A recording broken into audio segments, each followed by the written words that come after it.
ഇസ്രയേലിന് നേരെ തൊടുത്തുവിടുന്ന മിസൈലുകളിൽ ഇന്ത്യക്ക് നന്ദി അറിയിച്ച സന്ദേശം പങ്കുവയ്ക്കുന്നതായി അല്ലെങ്കിൽ അത്തരത്തിൽ പങ്കുവച്ചിരിക്കുന്ന മിസൈലുകൾ ഇസ്രയേലിലേക്ക് എത്തിയതായ റിപ്പോർട്ടുകൾ പുറത്തു വന്നിരിക്കുകയാണ്.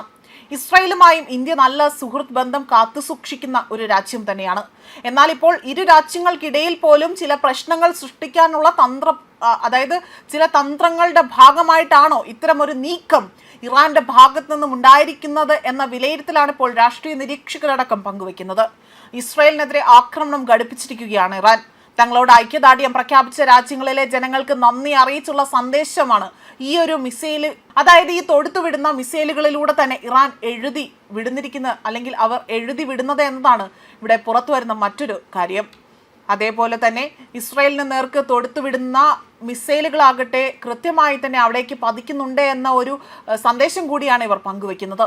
ഇന്ത്യയിലെ ജനങ്ങൾക്ക് നന്ദി അറിയിക്കുന്നു എന്ന് മിസൈലിന് പുറത്ത് എഴുതുന്നതിൻ്റെ ചിത്രങ്ങൾ പുറത്തു വന്നിട്ടുണ്ട്.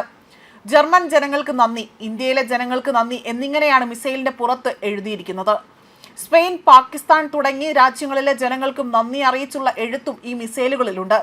ഇറാന്റെ എയ്റോസ്പേസ് ഫോഴ്സിന്റെ ഭാഗമായ ഉദ്യോഗസ്ഥർ മിസൈലുകളിൽ സന്ദേശം എഴുതുന്നതിന്റെ ദൃശ്യങ്ങളടക്കം ഇപ്പോൾ സമൂഹ മാധ്യമത്തിൽ വ്യാപകമായി തന്നെ പ്രചരിക്കുകയാണ്.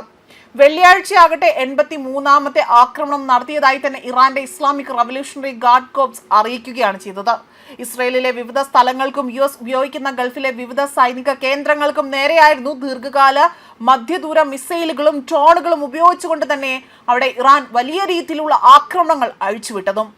അതേസമയം ഈ ഒരു മിസൈലിൽ എഴുതിയിരിക്കുന്ന സന്ദേശം ഇങ്ങനെയാണ്: ഇറാൻ ഇന്ത്യൻ ജനതയ്ക്ക് നന്ദി എന്നതാണ് ഒരു മിസൈലിൽ എഴുതിയിരിക്കുന്നത്. ഇന്ത്യക്ക് പുറമെ തന്നെ സ്പെയിൻ, പാകിസ്ഥാൻ, ജർമ്മനി തുടങ്ങിയ രാജ്യങ്ങളിലെ ജനങ്ങൾക്കും സമാനമായ രീതിയിലുള്ള നന്ദി അറിയിച്ചുകൊണ്ടുള്ള കുറിപ്പുകൾ ഇവിടെ ഈ മിസൈലിലൂടെ തന്നെ പങ്കുവയ്ക്കുകയാണ്. വിക്ഷേപണ തറയിൽ വെച്ചാണ് ഉദ്യോഗസ്ഥർ ഈ കുറിപ്പുകൾ എഴുതി ചേർത്തിരിക്കുന്നതും.